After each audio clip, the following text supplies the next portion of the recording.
deer. Crack my damn hood. Bust out my headlight. Hair right here. Jerk off.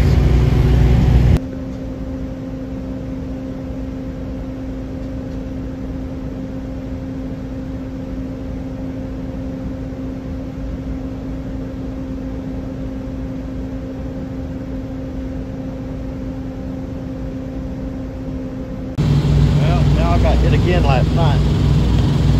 Some guy ran his trailer over my front end. The same spot the deer hit. I got no luck right now.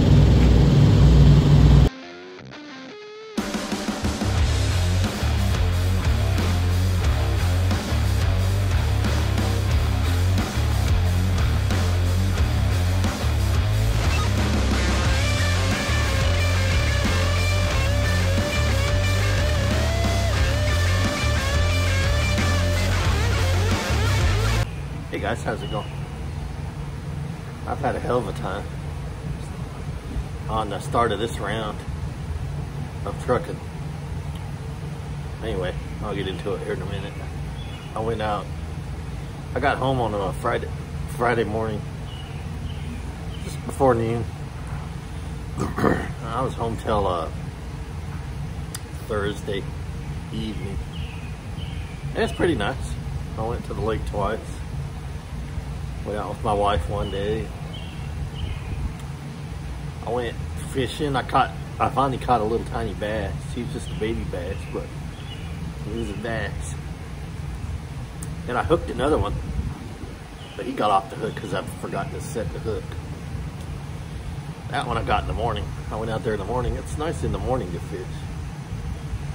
Anyway, that's what I did at home mostly. I worked on my son's truck. Had to put a new bolt bar on it. Anyway, let's see. So I went back to work Thursday. Went down, they sent me a load going from Horse Cave, Kentucky to, basically it was Charlotte, North Carolina. It was Parkton, no, not Parkton, somewhere over there by Charlotte. Anyway, I went over there and I picked that up. That went just fine. It took them about 3 or 4 hours to load it.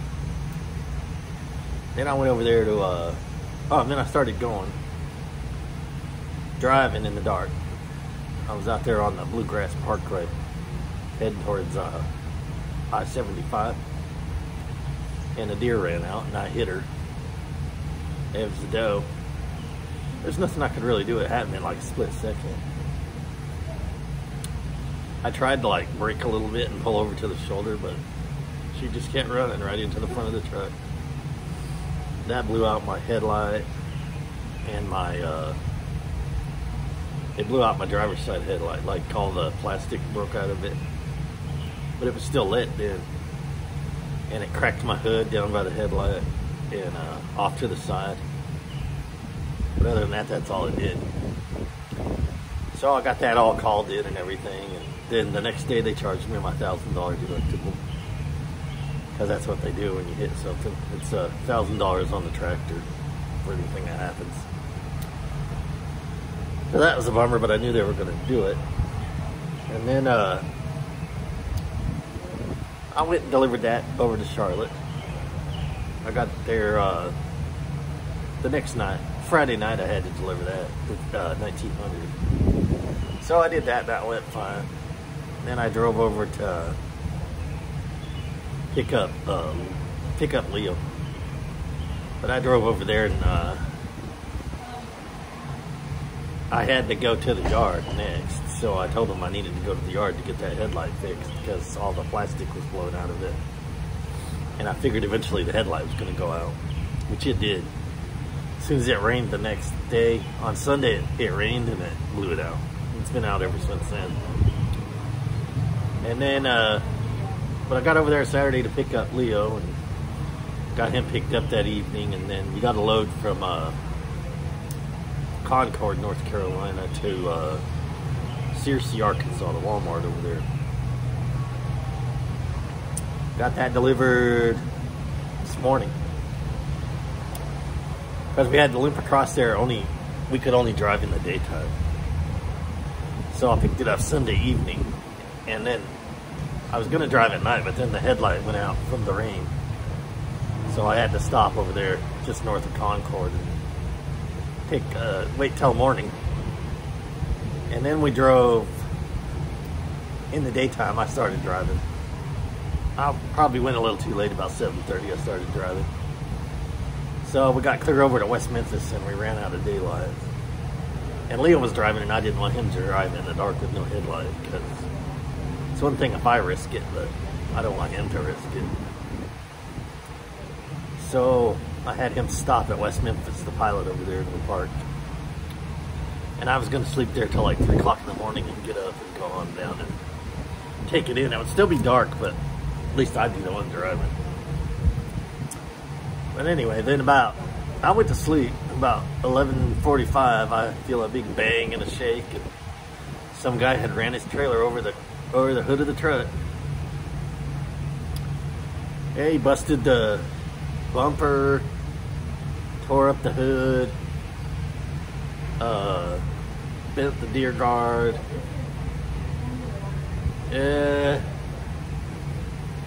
You know, just, yeah, the mirror was busted, the hood mirror. Tore it all up. I was mad, but I composed myself and just dealt with it. So then we really needed to get to the yard, but that was last night. So then I got up. I was up since then, and I went and took a shower, and then I finally left. It was like 2:30 in the morning when I left to go over to Searcy and deliver.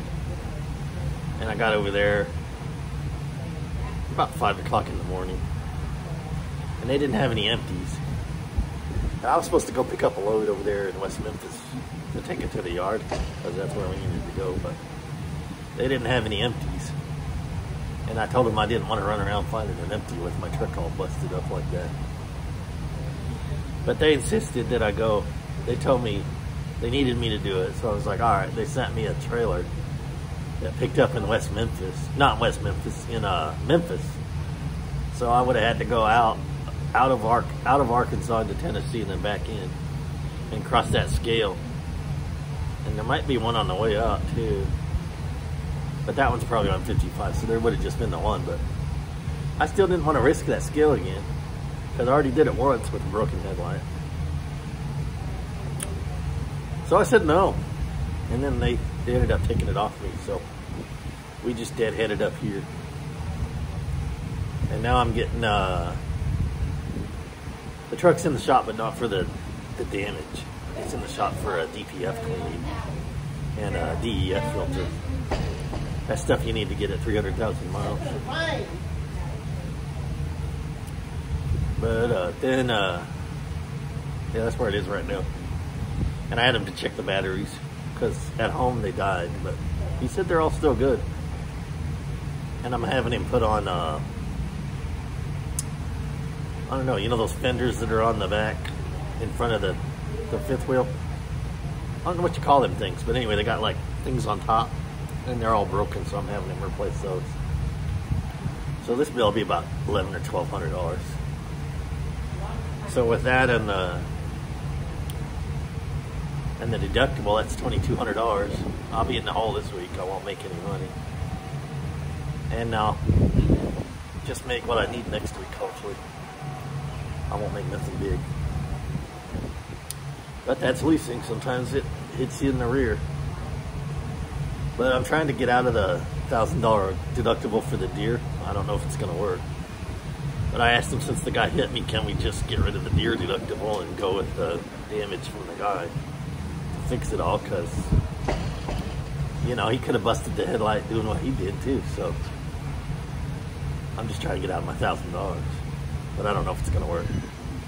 But I asked, and they're looking into it, so we'll see. I doubt that it'll work, but maybe. But, yep, so now I gotta wait till the truck's done over there, and then we're going to sleep for the night in the truck. Then in the morning, I need to take it over by the detail shop where that body shop is. And they're not going to do the work over there. They're going to take it to some other body shop and have them work on it. And they were talking about it being done on Wednesday or Thursday, but we'll see. You know, depending on what parts they got ordered and stuff. And they got to fix the hood and paint it. And hook the bumper back up. I still have the bumper piece. I don't know if they can use it. They might be able to hook it back on. We'll see. But then we're going over to Campus Inn because the truck will be gone at that shop.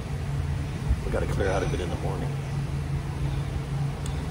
So anyway, that's how it's been going for me. Not very good. But things come in threes, so. And let's see, I had the deer, and then I've had the guy hit me.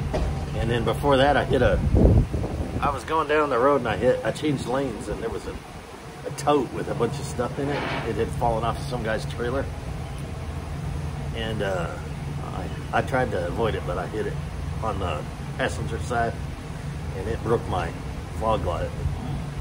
So I count that as 1, 2, 3. So, you know, they say things come in threes. So hopefully my bad luck's done. But anyways, people want to see, somebody asked me to do a video on whether right now is a good time to do lease or not. And I don't know, I think it depends on your individual situation, whether it's a good time or not.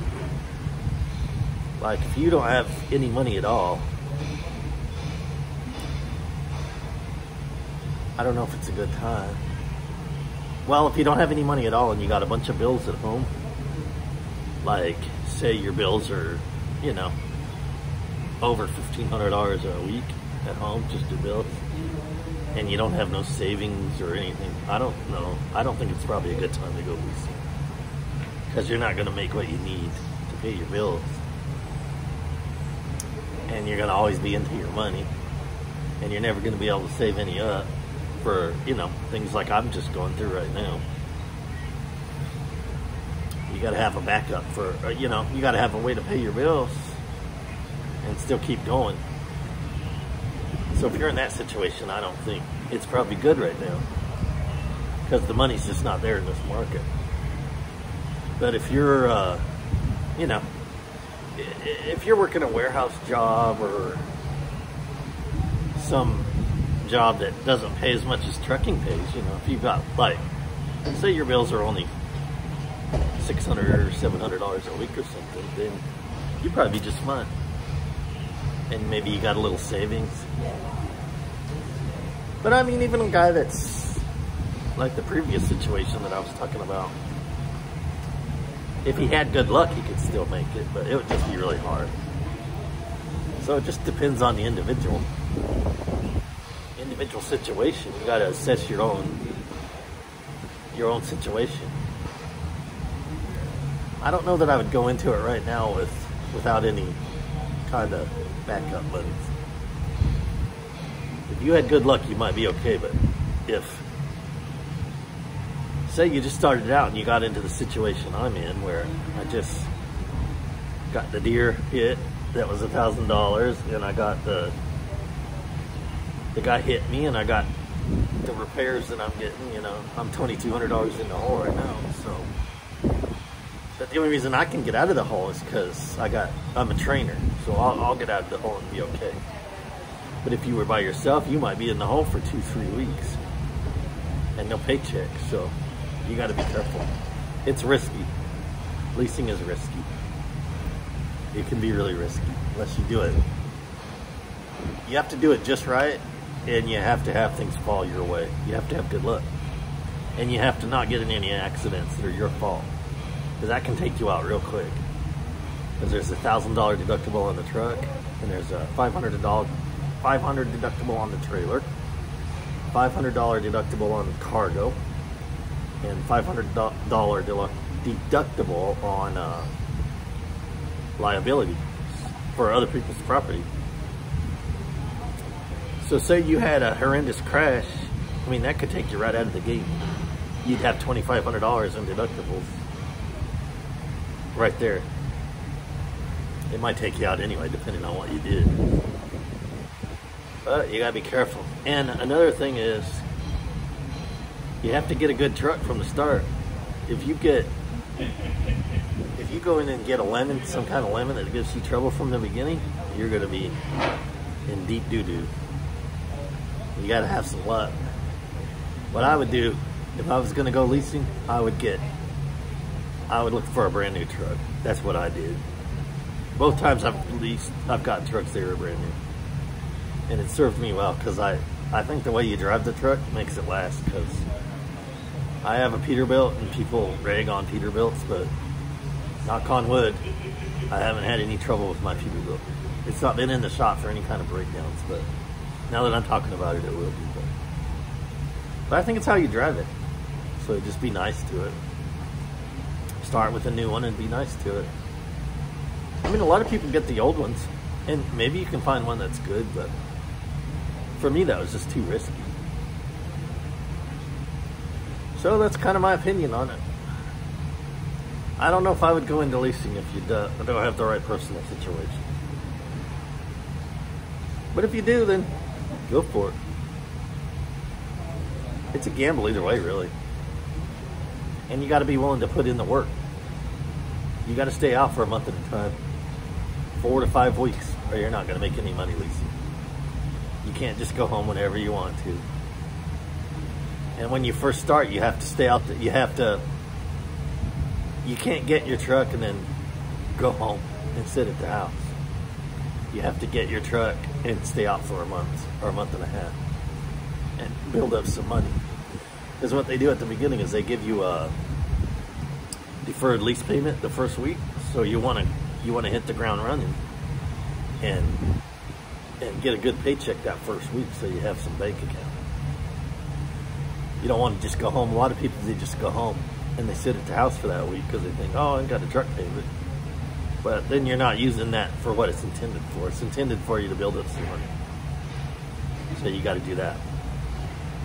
And then when you get going, you can't go home all the time. You can only go home unless you have the money saved up. You can't go home for any more than about 4 or 5 days. That way you can get a load in that week and pay your truck payment. So you got to be willing to put in the work, or it's not going to work. People that get in trouble leasing, they go home too much and they get in the hole and they can't get out. Especially in this market, you're going to sink real quick if you go home too much. You really need to stay out more than what I'm talking about, 4 or 5 weeks. Probably really, in this market, you need to stay out 6 weeks. I don't do it, but I probably should start. But I can't get myself to do it in the summertime because I want to, once a month, I want to be on my boat on the lake. So I don't want to stay out. You know, the summer would just fly by and I wouldn't get as much lake time as I want, which is important to me in boating season. But anyway, that's about all I have for now. That's about my thoughts on leasing at the moment and my crappy start to this time. Hopefully they say it don't take too long to fix the truck. If they got it done by Thursday, I'd be really glad. Then I can go into next week and try to make what I need to pay my bills and get out of the hole. But anyway, that's about all I got. So y'all take care. Y'all have a good one. Y'all be nice. I'll talk to y'all later. Bye.